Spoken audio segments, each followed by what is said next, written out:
people's princess is dead across the country, across the world. I think when you are bereaved at a very young age, anytime really, but particularly at a young age, I can resonate closely to that. You feel pain like no other pain, and you know that in your life it's going to be very difficult to come across something that's going to be even worse pain than that. The story of Princess Diana's death is one that touched millions of hearts around the world. Her tragic passing in 1997 left an indelible mark not just on the royal family, but on the public as well. Her two sons, Prince William and Prince Harry, were at the center of this tragedy, and they experienced grief in ways few can truly understand. But for years, Prince William has remained notably silent about his mother's death, choosing not to publicly discuss his feelings or the impact it had on him. This silence has intrigued many people, sparking questions about why he chooses not to openly share his emotions regarding such a pivotal moment in his life. William's grief journey. The death of Princess Diana in 1997 left an indelible mark on the royal family, particularly on her two young sons, William and Harry. At just 15 years old, William found himself in an impossible position. His world had been shattered, yet he was still expected to fulfill his duties as a royal. Grief, for William, couldn't simply be dealt with in private. It had to coexist with the very public role he played as the future king. One of the most striking moments of this struggle came during his mother's funeral. The world watched in shock as William, along with his younger brother Harry, walked behind Diana's coffin during the procession. This was a public display of mourning like no other. For the young princes, it was a deeply emotional moment that required them to put on a brave face and fulfill a royal duty. Imagine the weight on their shoulders, grieving the loss of their mother while knowing millions of people were watching, their every step scrutinized by the press. For William, this wasn't just a royal duty. It was a moment that forced him to balance his personal grief with the expectations placed on him as the future monarch. As he walked behind the coffin, there were mixed emotions: sorrow, anger, and perhaps a deep sense of duty to his mother's memory. While the world mourned Diana, for William, this was a personal, raw experience that few could truly understand. Over the years, William has rarely spoken about his grief in public. However, when he has shared his feelings, it's been an emotional experience for both him and his audience. In a 2017 BBC documentary marking 20 years since his mother's death, William opened up about the confusion and pain he felt during those early days of grief. He described how, at the time, he couldn't fully process what had happened. Like many who experience sudden loss, William was left questioning why this had to happen to him and his family. "I remember just feeling completely numb, disorientated, dizzy," William said in the documentary. For a young boy of 15, the loss of his mother in such a violent and sudden manner was almost too much to comprehend. The emotional confusion he felt then was something that stayed with him for years as he struggled to make sense of the pain. It was clear that, for William, the grief wasn't something that could easily be explained or understood in words. It was a process, one that would take years to unravel. This deep emotional conflict continued for years as William tried to navigate life as both a grieving son and a future king. In interviews, he has often mentioned how difficult it was to reconcile the private side of his emotions with the public role he was expected to play. There's a powerful contrast in these reflections. On one hand, he was a young man mourning the loss of his mother, and on the other, he was part of the royal family, expected to uphold the dignity and traditions of his position. The tension between these two sides of his life was undoubtedly overwhelming at times. Despite the public nature of his life, Prince William has always emphasized the importance of privacy in his grief journey. In fact, he has often spoken about how critical it was for him to have space away from the media and public attention during those early days after Diana's death. Obviously, back then, we didn't have smartphones or constant media coverage. We were fortunate to have the privacy to mourn, to collect our thoughts, and to have that space away from everybody, William said in the 2017 BBC documentary. This privacy, granted by the royal family, was a rare gift. It allowed William to process his emotions without the added pressure of being in the public eye. In many ways, it gave him the chance to just be a boy who had lost his mother, rather than a royal figure who was expected to be strong for the public. This sanctuary was invaluable as he navigated the complexities of grief, away from the constant scrutiny of the media and the royal duties that often left him little time for himself. William has mentioned that the role of his grandmother, Queen Elizabeth II, in helping shield him from the overwhelming media coverage during this time was crucial. In one interview, he recalled how his grandmother made an effort to protect him and Harry from seeing the intense media frenzy surrounding their mother's death. It was a tough decision for the Queen, balancing her responsibilities as monarch with her love and care for her grandchildren, but it was one that gave William and Harry a chance to mourn privately. Another aspect of William's grief journey that he shared with the public is how he found solace in nature, especially in the Scottish outdoors. After hearing the devastating news of his mother's passing, William was at Balmoral Castle, the royal family's residence in Scotland.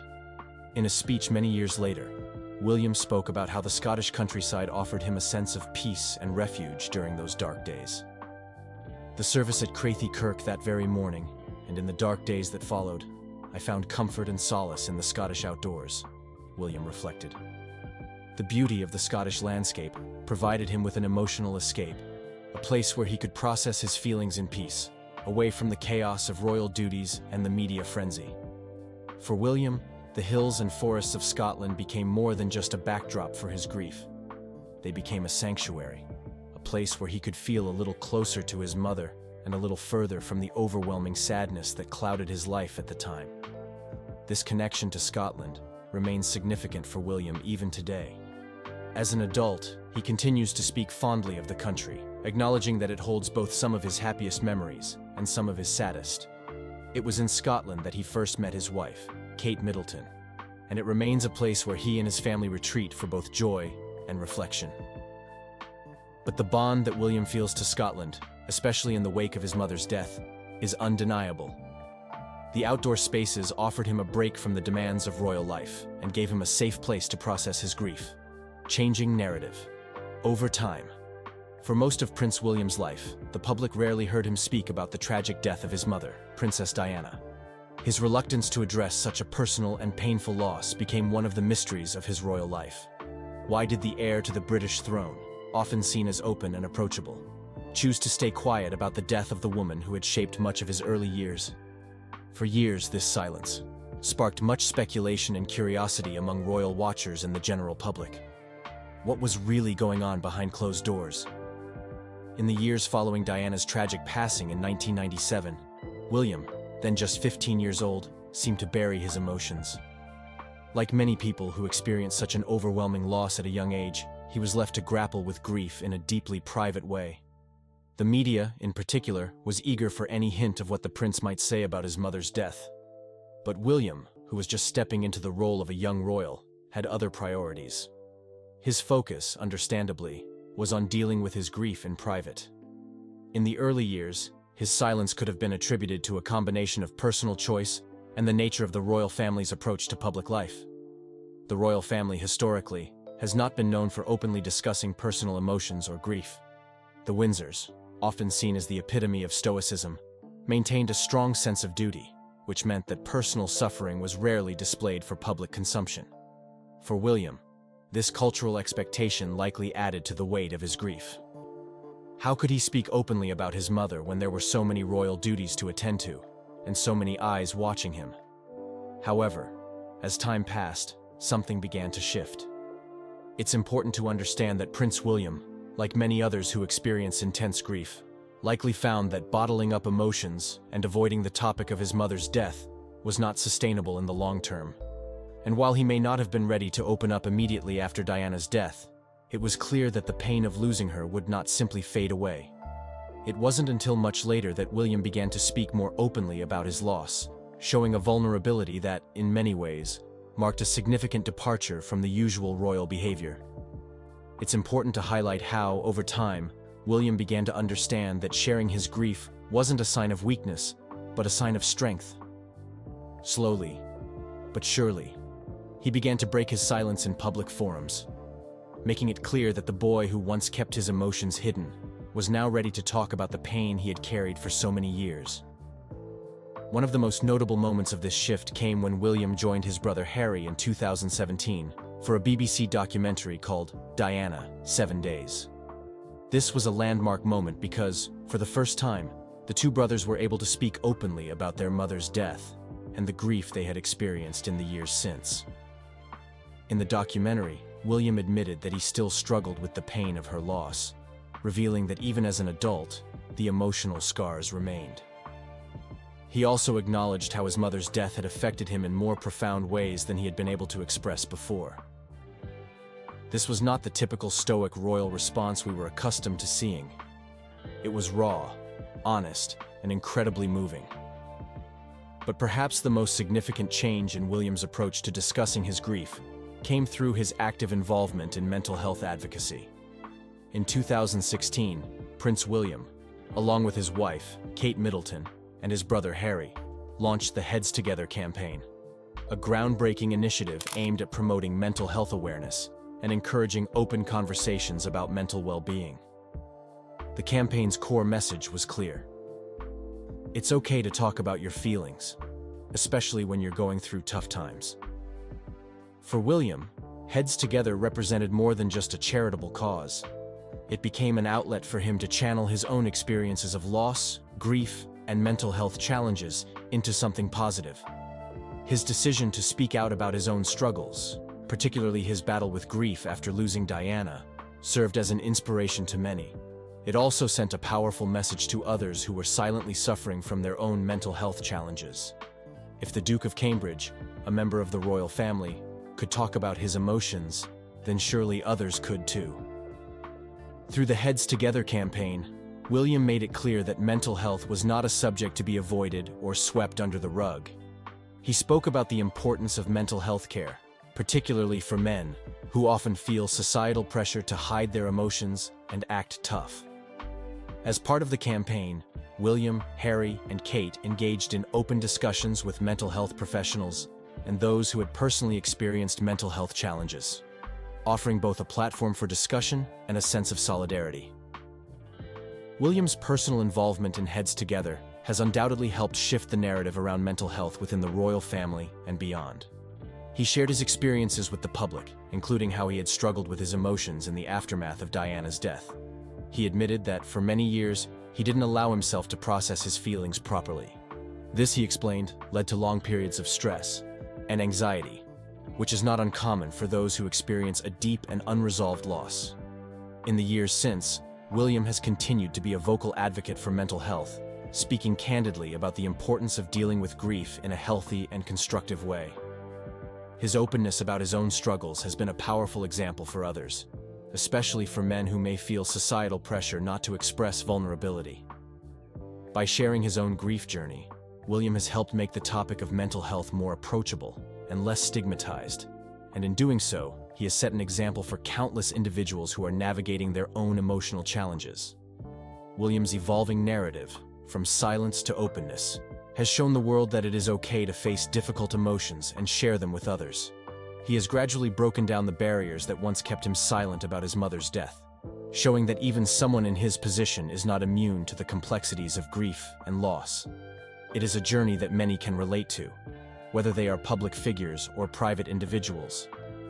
William's decision to share his grief publicly is a reflection of the changing attitudes toward mental health and emotional well-being in society. What once was considered a private matter is now being discussed openly, thanks in no small part to William's efforts to break the stigma surrounding mental health. By opening up about his own experience, William has not only honored the memory of his mother, Princess Diana, but he has also given others the courage to confront their own emotional pain and find healing in the process.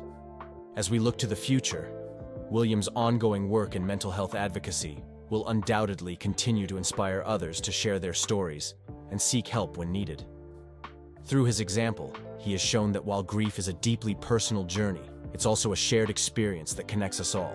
And in that shared experience, there is hope, healing, and strength. Insights into William's silence. Prince William's silence on the death of his mother, Princess Diana, has long been a subject of intrigue and speculation. While it's easy to assume that his quietness stems from simply being a private person, the reality is much deeper. There are multiple reasons behind why William has chosen not to openly discuss such a tragic event in his life. His silence isn't just about keeping personal emotions hidden. It's also about a mix of personal emotional considerations, strategic image management, and a deep respect for how grief affects individuals in unique ways. First and foremost, Prince William's decision to maintain privacy can be traced back to personal emotional reasons. The death of a parent, especially at a young age, is an overwhelming experience. William was just 15 when his mother passed away, and the emotional toll it took on him was immense. It's entirely understandable that, after such a traumatic event, he would feel the need to guard his emotions and avoid exposing them publicly. Grief, particularly when it involves the loss of someone as beloved as Princess Diana, is something that can't easily be shared in the public eye, especially when it's accompanied by the scrutiny and pressure that comes with being a member of the royal family. As William himself has expressed in various interviews, the initial shock left him feeling confused and disoriented, not knowing how to process such deep sorrow. For many people in similar situations, it's a natural instinct to retreat into privacy during such an emotionally charged time, and William's decision to do so was likely driven by the need to protect his emotional well-being. At the same time, Prince William's silence can also be seen as part of the royal family's strategy when it comes to managing their public image. The royal family has always been under intense public scrutiny, and their personal lives are often viewed through the lens of duty and tradition. By remaining somewhat private about his grief, William was, perhaps unconsciously, aligning with the royal tradition of keeping personal matters out of the public spotlight. Royals have long been expected to maintain a composed and controlled image, even in the face of tragedy. In the case of Diana's death, while the public mourned with the family, there was also an expectation that William, as the future king, would remain strong and dutiful. Public displays of grief were complicated by his royal status, and the family often finds itself in the delicate balance between showing emotion and fulfilling their royal roles.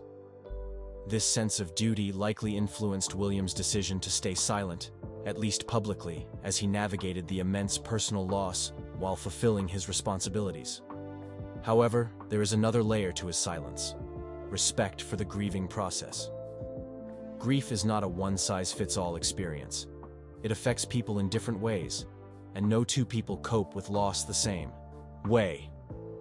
For Prince William, grieving his mother was undoubtedly a personal and private journey. He has been open about how difficult it was to find comfort in such a painful time, but he also emphasized how important it was for him to deal with his emotions on his own terms. This respect for personal grief is something that many can relate to, regardless of their status. People who go through profound loss often find solace in solitude or in other ways that may not be visible to the public eye. William's choice to not discuss his mother's passing immediately, or to do so selectively, highlights the understanding that grieving is something deeply personal.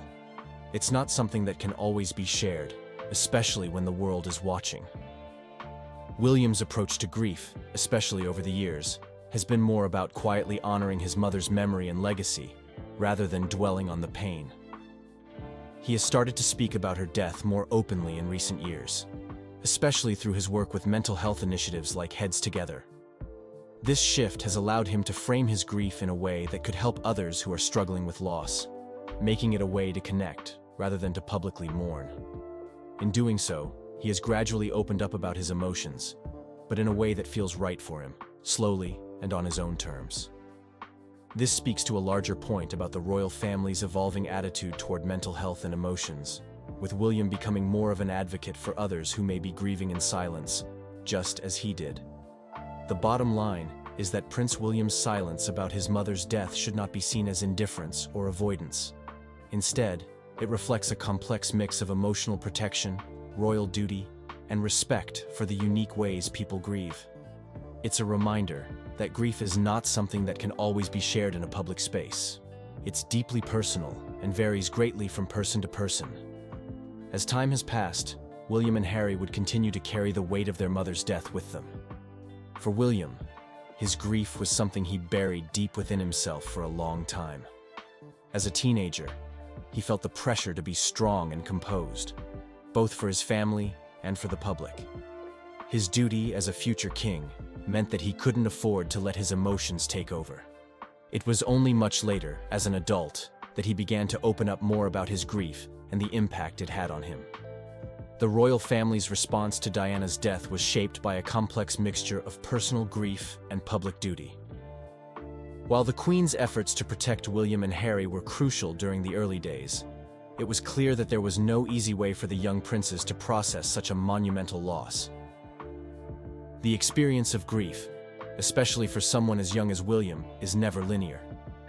It is a journey that is personal, sometimes private, and often difficult to navigate. And for William, as he later acknowledged, it would be a long time before he could fully process the depth of his loss and what it meant for his life moving forward. Now, we want to hear your thoughts. Do you think Prince William's silence was the best way to cope with his grief? Or do you believe he should have spoken more openly about it? Drop a comment below to share your perspective.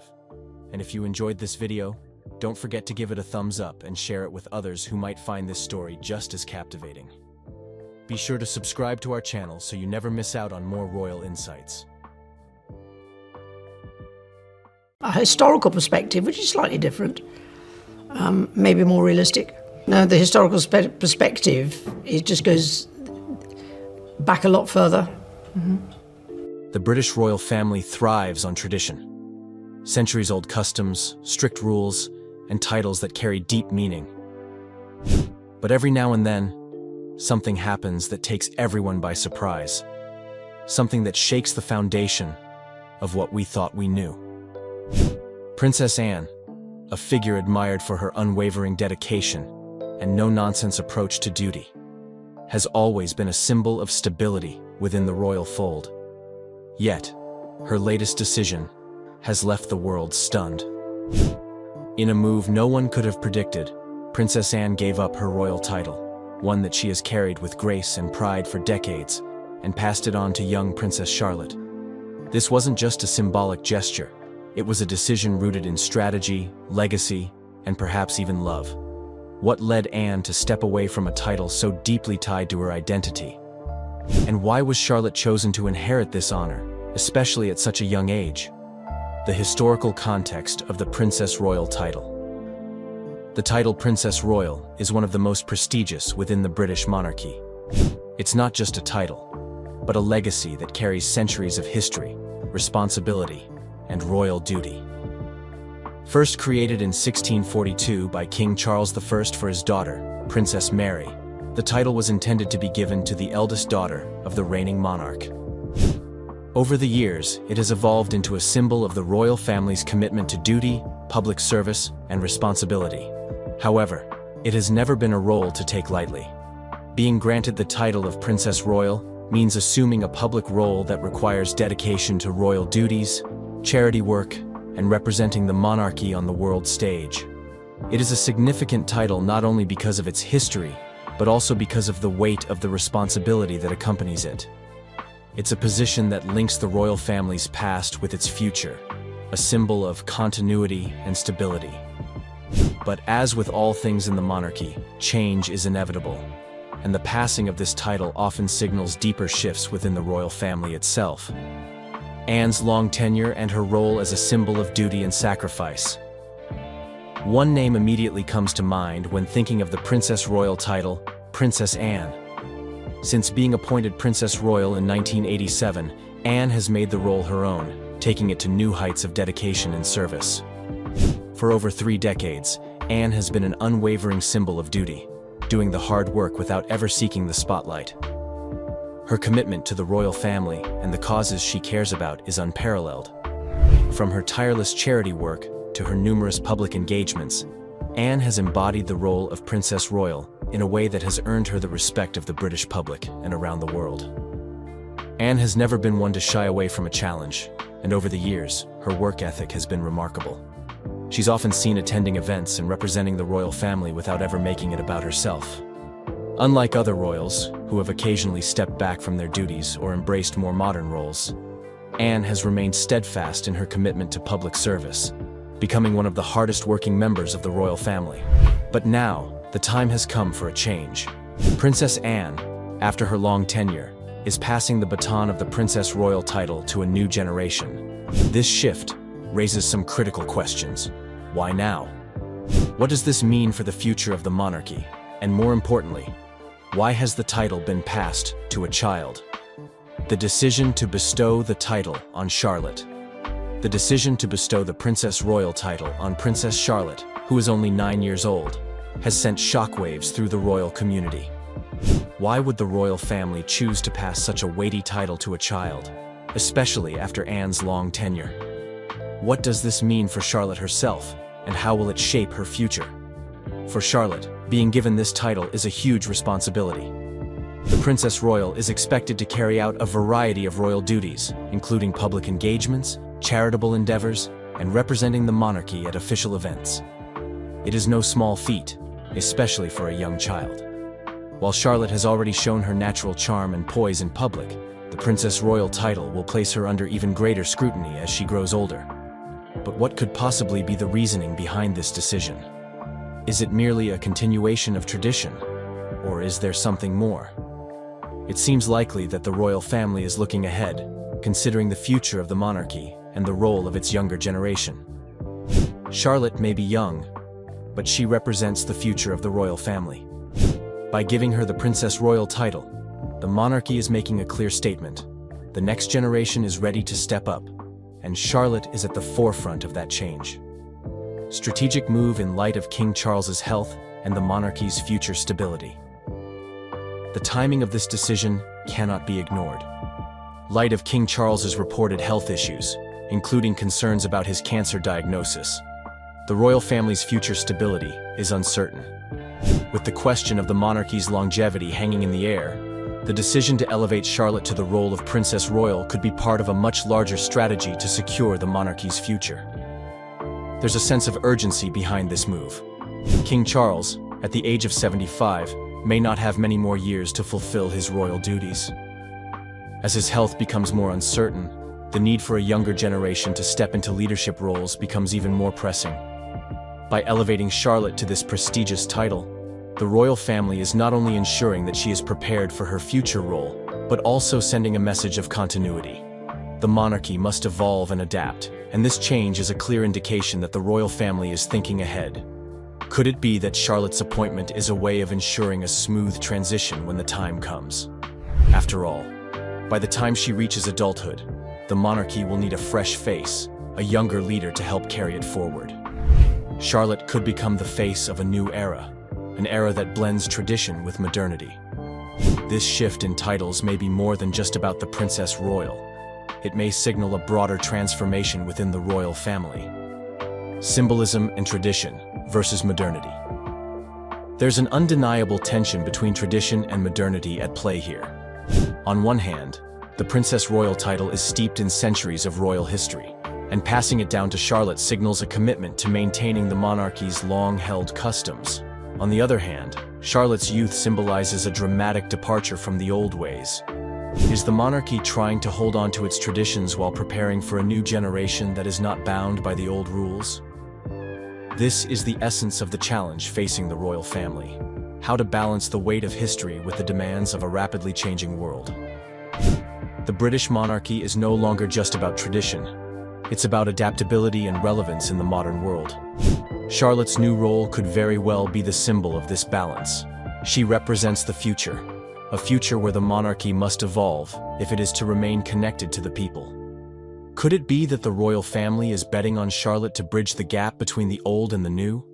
After all, she is young, relatable, and embodies the type of leadership that could connect with a younger generation of Brits. Her appointment to such a significant title at such a young age may be a statement that the monarchy is ready for the future, no matter what that future holds. Gender equality and a shift in leadership. One of the most striking aspects of this decision is its symbolism when it comes to gender equality.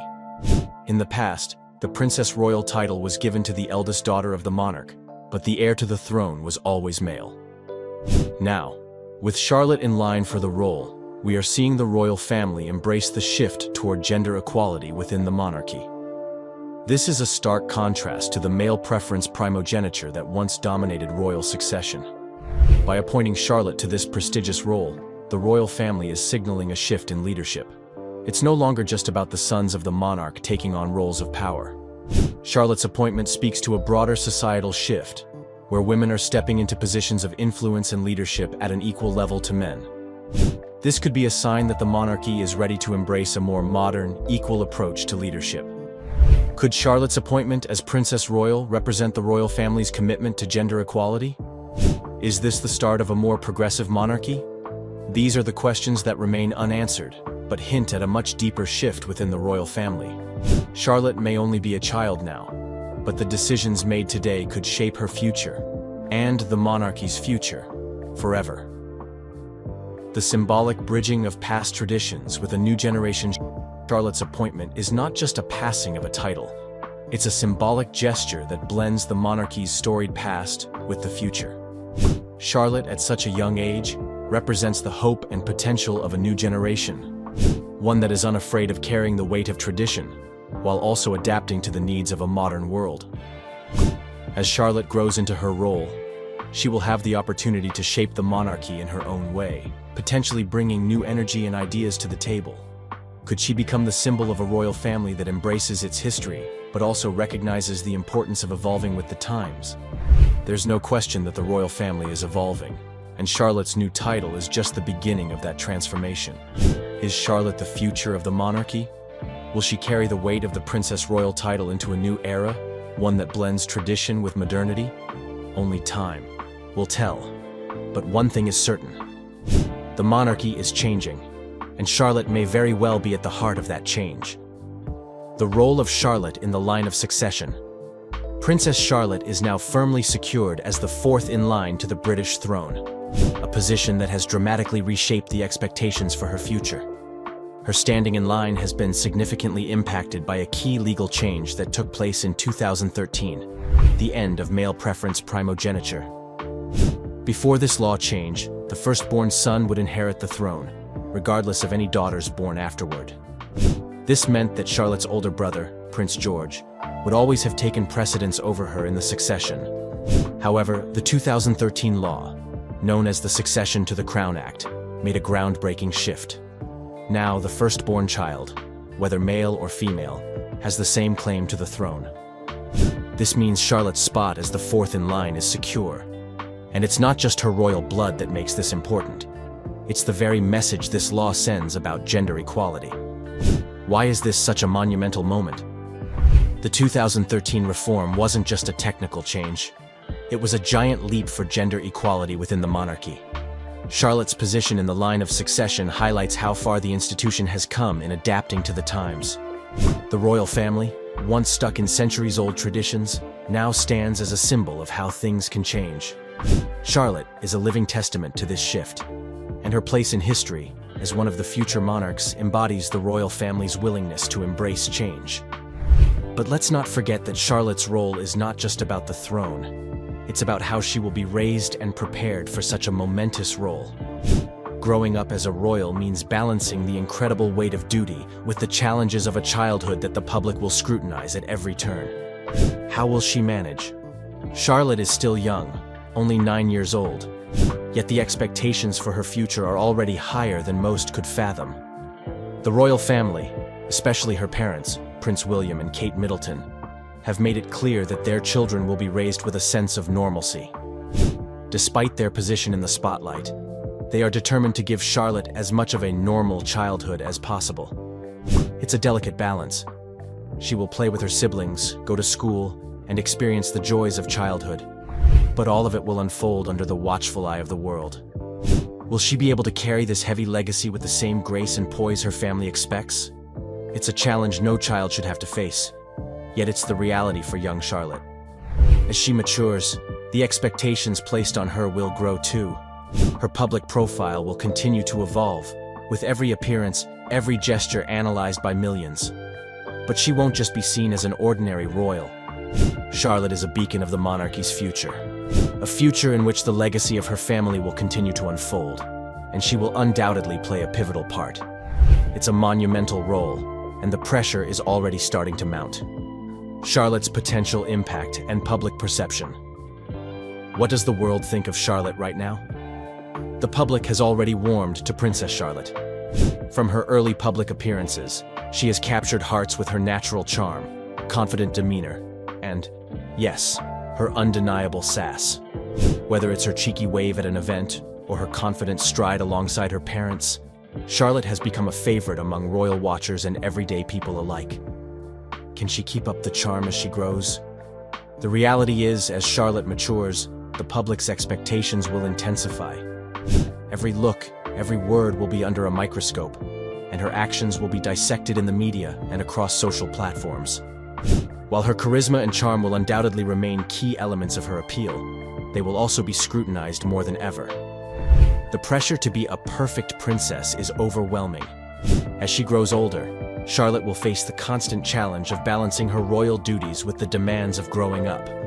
She will be expected to carry out her role with the same level of grace that has been seen in previous generations. But there is something uniquely challenging about the world she's growing up in. The spotlight today is brighter, harsher, and more invasive than ever before. In the age of social media and instant access, it's not just the formal appearances that will matter. It's how she handles the casual moments, the behind-the-scenes moments that will make or break her reputation. But one thing seems clear. Charlotte has something special. She has shown, even at her young age, that she can handle the royal spotlight with a touch of flair. Her interactions with the public, especially with children, show a maturity and natural ease that bodes well for her future. Will that be enough to carry her through the inevitable challenges of growing up? In the public eye? Time will tell, but for now, she's winning hearts. As Charlotte grows into her role, she will no doubt face challenges, and Anne's mentorship will serve as her guide through these stormy waters. The royal family isn't just about waving from balconies and posing for photos. It's about embodying an ideal of service, and this isn't something you can learn overnight. Charlotte is fortunate to have Anne, a seasoned pro, standing by her side, ready to share those invaluable lessons that come only through experience. And it's not just about teaching Charlotte how to navigate royal duties. It's about preparing her to be the kind of royal who can change the game. But mentorship is a two-way street. As much as Anne will teach Charlotte, the young princess will also bring her own perspectives, ideas, and energy into the equation. Charlotte, despite her tender age, already shows signs of being both charming and confident, engaging with the public in ways that seem beyond her years. The next few years will undoubtedly reveal the unique approach Charlotte will take to the role, and Anne will play a vital part in helping her carve out a path that's all her own. Challenges ahead for Charlotte. The spotlight isn't just a place to shine, it's a place to burn. And as Princess Charlotte steps into her new role, the pressures she'll face will be unlike anything she's ever known.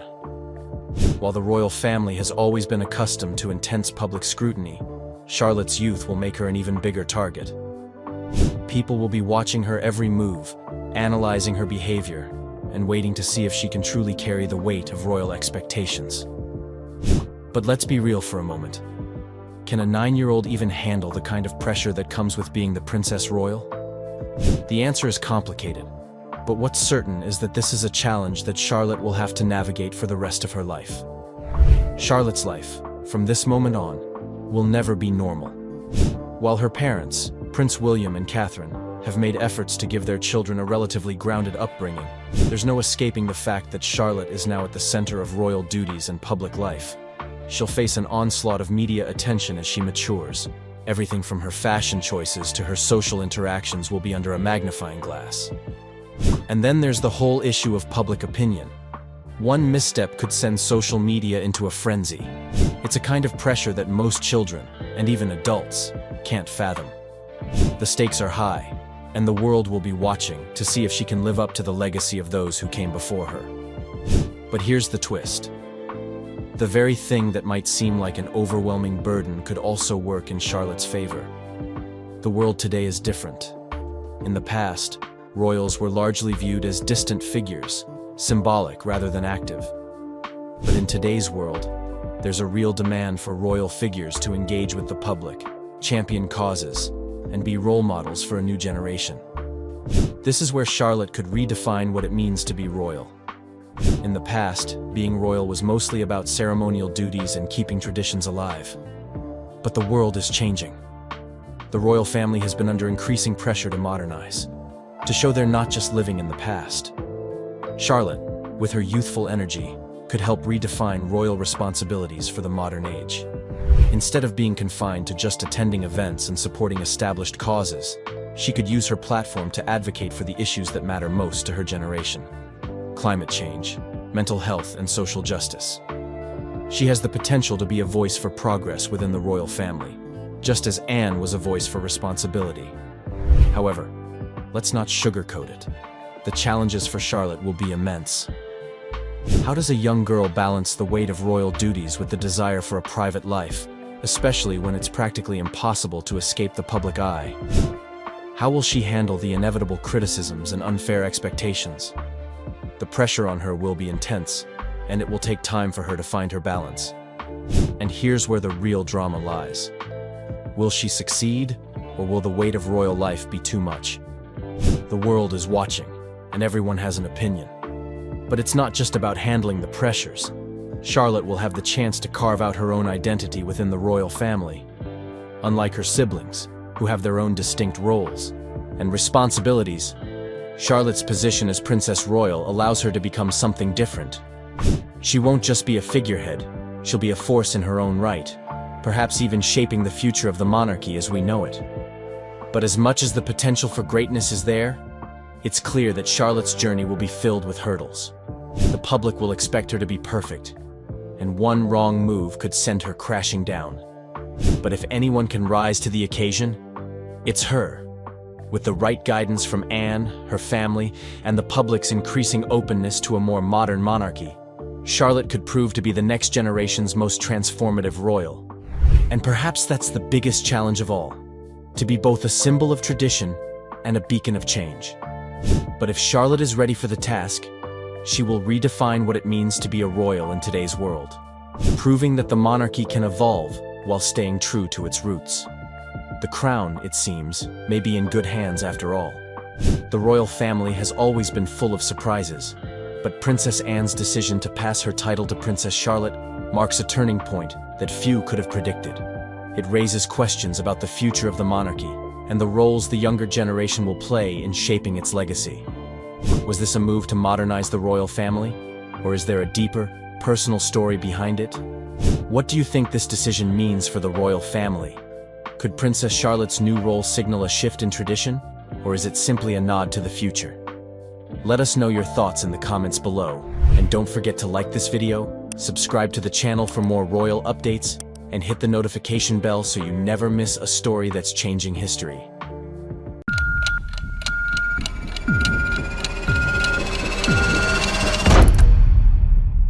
The grand halls of Westminster Abbey echoed with centuries of tradition, but amidst the grandeur of King Charles III's coronation, something extraordinary unfolded that no one could have anticipated. All eyes were on the royal family, their every move meticulously analyzed. Tensions were palpable, and just when it seemed the day would proceed flawlessly, an unexpected moment shifted the spotlight entirely. Princess Anne, known for her poise and loyalty, made a revelation that left those present and the world stunned. This came right after a quiet but noticeable exchange between Queen Camilla and the Princess of Wales, Catherine, sparking whispers of a brewing storm behind the regal facades. Tensions between Camilla and Catherine. The relationship between Queen Camilla and Catherine, Princess of Wales, has been the subject of much speculation over the years. As key members of the royal family, their interactions are often closely observed, and recent events have only added fuel to the fire of rumors about underlying tensions. While both women have been cordial in public, subtle gestures and past incidents suggest a more complicated dynamic behind closed doors. Camilla's journey to becoming queen consort was far from smooth. Her marriage to King Charles III came after decades of controversy surrounding their relationship, particularly given its overlap with Charles's marriage to the beloved Princess Diana. Public opinion on Camilla has shifted over time, with some recognizing her efforts to support Charles and the monarchy, while others remain critical of her role in the family. Her ascension to queen consort elevated her status, but it also brought new challenges, particularly in navigating relationships with other senior royals, including Catherine. Catherine, on the other hand, has become one of the most popular royals. Her poise, dedication to charitable causes, and focus on family have earned her widespread admiration. As the wife of Prince William, heir to the throne, Catherine represents the future of the monarchy, a position that naturally brings her into closer alignment and occasional conflict with Camilla. One recent royal event brought these simmering tensions into the spotlight. During King Charles III's coronation, a fleeting but significant interaction between Camilla and Catherine raised eyebrows. According to lip readers and body language experts, Camilla allegedly directed Catherine to manage Princess Charlotte's behavior during the ceremony. While the moment was brief, the tone and context suggested more than a simple request. Camilla's directive was reportedly stern, and her body language indicated a sense of authority. Catherine, in turn, maintained her composure, nodding subtly before gently addressing her daughter. For many watching, this was a moment that spoke volumes about the power dynamics at play. While Catherine handled the situation gracefully, observers noted a flicker of tension in her demeanor, suggesting that the interaction was far from ordinary. Beyond words, the body language between the two women during the ceremony hinted at underlying strain. Camilla appeared confident and assertive, her gestures conveying a commanding presence befitting her new role as queen consort. In contrast, Catherine's movements were measured and deliberate, exuding quiet restraint. Observers noticed that the two women maintained a noticeable physical distance throughout the event, which many interpreted as a sign of emotional distance as well. Small details, such as fleeting glances and carefully neutral expressions, further fueled speculation. For instance, during a key moment in the ceremony, Catherine's gaze remained focused on her children and the proceedings, rarely straying toward Camilla. The contrast between Camilla's commanding demeanor and Catherine's calm reserve painted a picture of two women navigating a delicate balance of power within the royal family. The coronation moment wasn't an isolated incident, it was part of a larger context of historical tensions between Camilla and Catherine. As queen consort, Camilla has worked to solidify her position within the monarchy, a task complicated by the lingering shadow of Diana's legacy and the public's enduring affection for Catherine.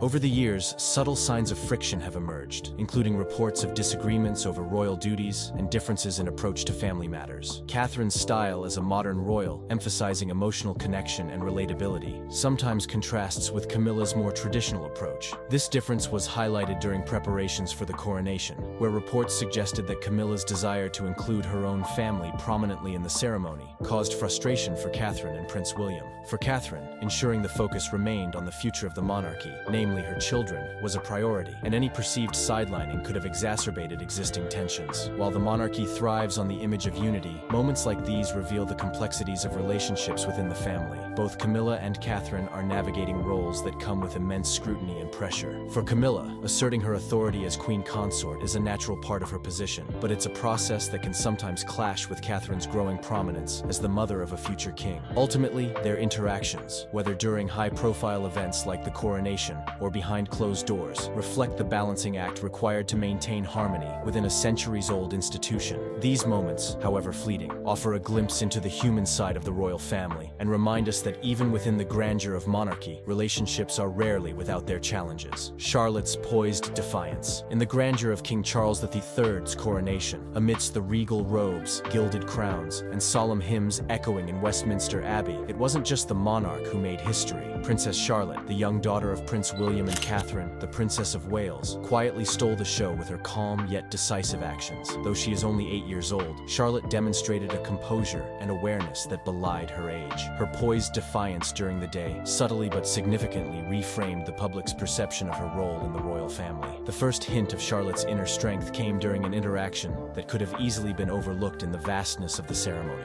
Amid the choreographed perfection of the event, tension brewed beneath the surface. Queen Camilla, now crowned alongside King Charles, had reportedly directed Catherine to manage Charlotte during a moment of distraction. Lip readers who analyzed the footage claimed that Camilla, in a quiet but firm tone, said, "Take her," referring to Charlotte. Catherine, ever the composed royal, nodded gracefully and gently redirected Charlotte's attention. Charlotte, however, didn't crumble under the weight of public scrutiny or the tense moment unfolding around her. Instead, she exhibited remarkable self-assurance. Observers noted her composed demeanor as she glanced at her mother, who subtly reassured her with a calm presence. Charlotte's whispered response reportedly was, "It's fine, Mommy." This brief remark spoke volumes about her ability to maintain poise in a high-pressure situation, especially one as significant as the coronation of her grandfather. But Charlotte's defining moment came later during the ceremonial bow to King Charles. This act, steeped in royal tradition, involved all family members paying their respects to the newly crowned monarch. Charlotte, alongside her family, rose to perform the customary gesture. However, it was here that her actions quietly diverged from expectation. While she bowed with perfect decorum to King Charles, as protocol required, she conspicuously refrained from acknowledging Queen Camilla in the same manner. This small, deliberate choice resonated powerfully. To many, it might have seemed an insignificant gesture, or perhaps even a momentary lapse in a young child's focus. However, the context added layers of meaning.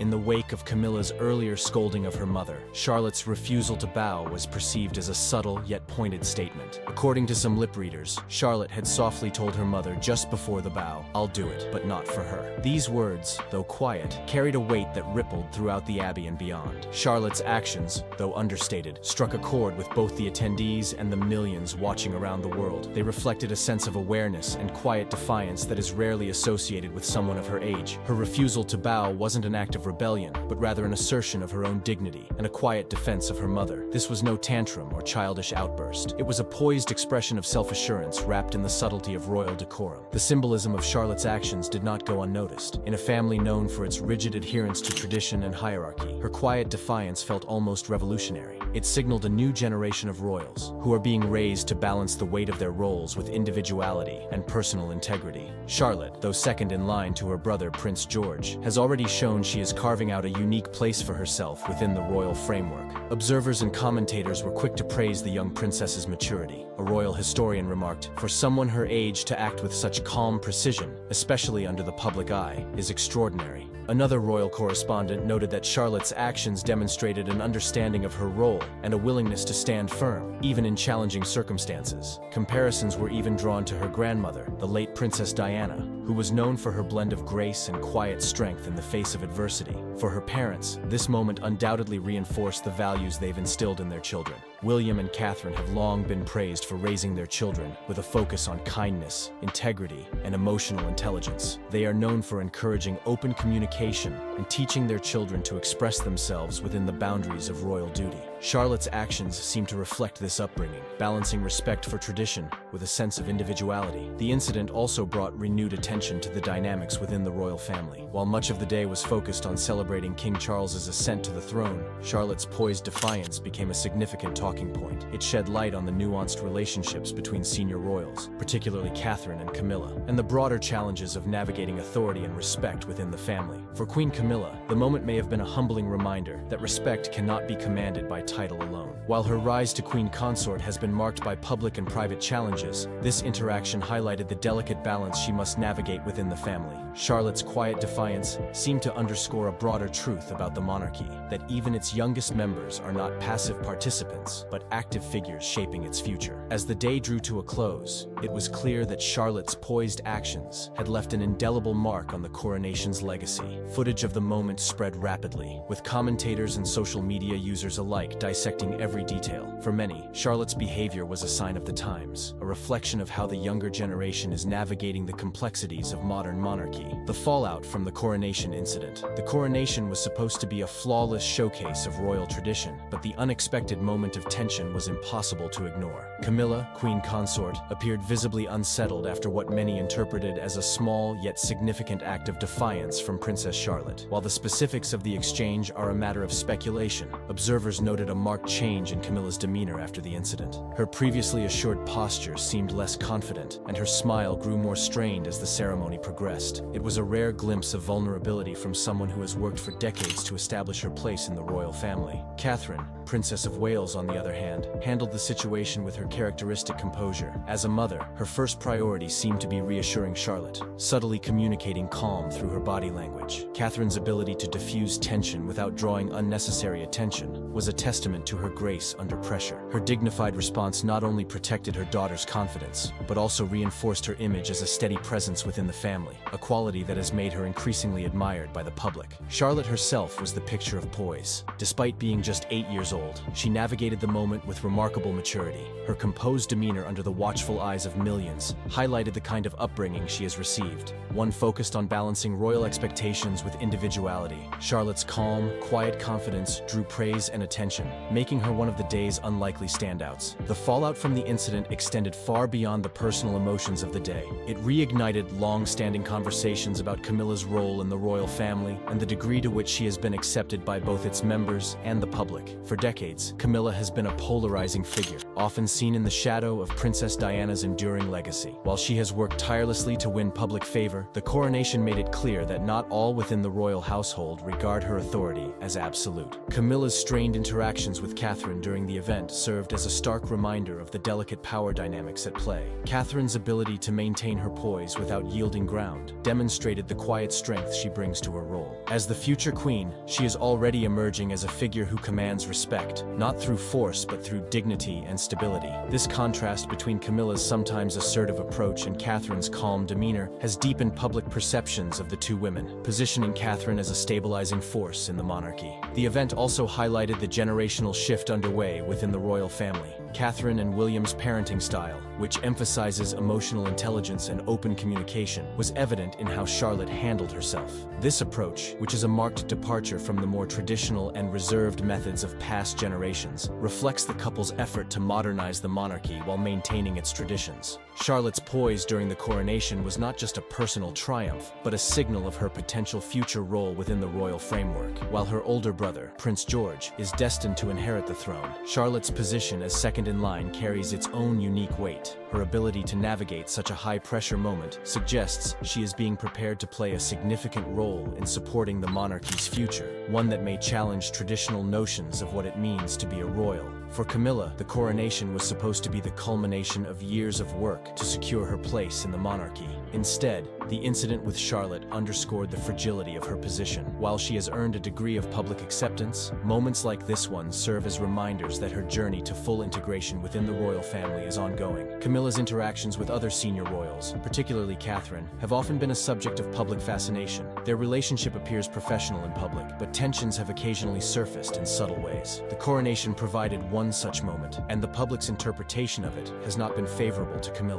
Many viewed Charlotte's defiance as a symbolic rejection of Camilla's authority, even if that was not the young princess's intent. For Catherine, the coronation reinforced her position as a key figure in the monarchy's future. Her ability to balance tradition with a modern approach to family and duty has made her a beloved royal. The way she handled the coronation incident, calmly, firmly, and with unwavering support for her daughter, demonstrated the qualities that make her an effective leader, both within her family and on the world stage. Catherine's rising status is no accident. Over the years, she has consistently shown herself to be a unifying presence, adept at managing both the demands of royal life and the complexities of her personal relationships. This ability has not only solidified her popularity with the public, but has also strengthened her influence within the royal household. Her approach to parenting, in particular, has set her apart. By fostering independence and emotional resilience in her children, she is ensuring that the next generation of royals is prepared to meet the challenges of their roles. Charlotte's grace during the coronation was a direct reflection of this parenting style, and it bodes well for the monarchy's future. The coronation of King Charles III was undoubtedly a historic occasion, but it will also be remembered for the personal dynamics that played out beneath the grandeur. The incident involving Camilla, Catherine, and Charlotte may have been brief, but its implications are far-reaching. It highlighted the evolving roles within the royal family, the challenges of navigating tradition in a modern world, and the emergence of a new generation poised to leave its mark on the monarchy. Historical context of royal tensions. Camilla's rise to the role of queen consort has been anything but straightforward. Once a divisive figure in the royal narrative, she faced widespread public skepticism when her relationship with Charles became known during his marriage to Princess Diana. For years, Camilla was vilified by the media and viewed by many as the other woman in the breakdown of Charles and Diana's marriage. Even after Diana's tragic death in 1997, public sentiment toward Camilla remained frosty. When Charles and Camilla married in 2005, it was seen as an attempt to move forward, but the shadow of Diana lingered. The late princess remains a deeply beloved figure, and many still see her as irreplaceable. This legacy has meant that Camilla has had to work hard to earn public acceptance, which has gradually improved thanks to her understated public service and efforts to support Charles. However, her title as Queen Consort, a decision formally approved by the late Queen Elizabeth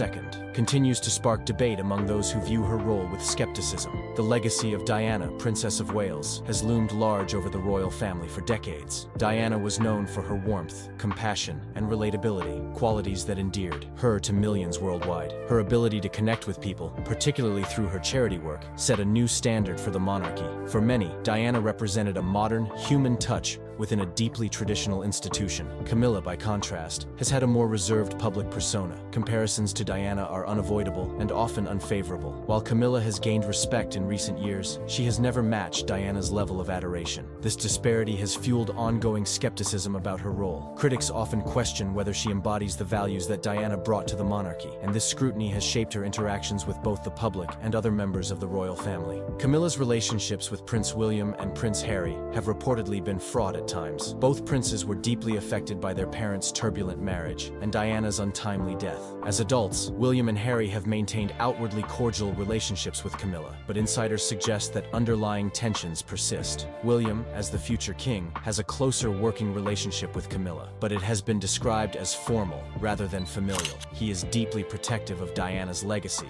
and has reportedly expressed concerns about how his mother's memory is honored within the royal framework. For example, when discussions arose about Camilla becoming Queen Consort, William was said to have advocated for a careful approach to avoid sidelining Diana's legacy. Harry, on the other hand, has been more openly critical. In his memoir, Spare, he described Camilla as a villain and accused her of working with the press to improve her public image at the expense of others in the family. This claim reignited public debate about Camilla's role and relationships within the monarchy. Harry's accusations, coupled with his and Meghan Markle's departure from royal duties, have added layers of tension to an already complicated dynamic. Amidst these tensions, Catherine, Princess of Wales, has emerged as a stabilizing figure within the royal family. Her parenting style, in particular, has drawn attention for its modern approach. Unlike the rigid and formal upbringing traditionally associated with the royals, Catherine and Prince William prioritize emotional connection and open communication with their three children, Prince George, Princess Charlotte, and Prince Louis. This parenting philosophy reflects Catherine's desire to create a sense of normalcy for her children, despite the pressures of royal life. For example, she is often seen engaging with them at eye level, offering comfort and encouragement during public appearances. Catherine's approach contrasts sharply with the more traditional, hierarchical dynamics that have historically defined royal relationships. This modern touch has endeared her to the public and set a new standard for royal parenting. In the context of Camilla, Catherine's parenting style highlights a generational shift within the monarchy. While Camilla's role is largely ceremonial and focused on supporting King Charles, Catherine's influence is rooted in her ability to balance tradition with contemporary values. This difference in approach has occasionally led to speculation about tensions between the two women, particularly as Catherine's growing prominence underscores her future role as Queen Consort. Camilla's relationships with other senior royals have also been a source of intrigue and, at times, conflict. Princess Anne, Charles's sister, has reportedly been skeptical of Camilla's influence. Anne is known for her no-nonsense demeanor and deep commitment to royal tradition. She has allegedly clashed with Camilla over modernization efforts within the monarchy, dismissing some of Camilla's suggestions as unnecessary changes to time-honored practices. Prince Andrew, another of Charles's siblings, has also had a contentious relationship with Camilla. Andrew's controversies, including his ties to Jeffrey Epstein,